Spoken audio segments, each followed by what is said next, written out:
પાટણ નગરપાલિકાના વહીવટમાં પાછલા 8 વર્ષ દરમિયાન સર્જાયેલી નિષ્ફળતા અને આંતરિક જૂથબંધીની ગંભીર નોંધ લઈ ભાજપ હાઈકમાન્ડે મોટો નિર્ણય લીધો છે।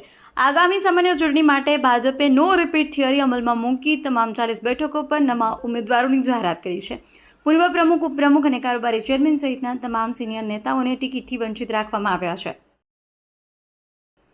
મહેસાણા મહાનગરપાલિકા દ્વારા અમલમાં મૂકવામાં આવી રહેલી નવી ડેવલપમેન્ટ પ્લાન અને ટાઉન પ્લાનિંગ સ્કીમ માટે વિરોધનો વંટોળ વધુ તેજ બન્યો છે।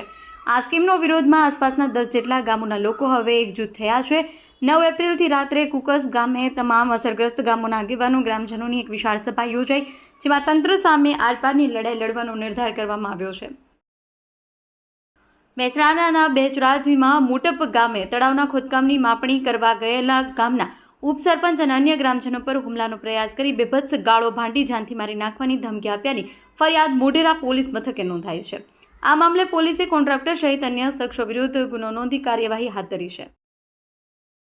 સ્થાનિક સ્વરાજની ચૂંટણીઓ જાહેર થતાં ખેરાલુમાં રાજકીય ગરમાવો જોવા મળ્યો છે। કોંગ્રેસ અને આમ આદમી પાર્ટીએ ઉમેદવારોએ આજે તાલુકા જિલ્લા પંચાયતની બેઠકો માટે પોતાના નામાંકન પત્રો ભર્યા।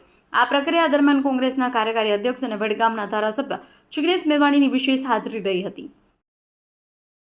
મહેસાણા જિલ્લાના કડી શહેરમાં ગોવંશ ચોરીની ગંભીર ગુનાઓનો કડી પોલીસે ગણતરીના કલાકોમાં પર્દાફાશ કર્યો છે।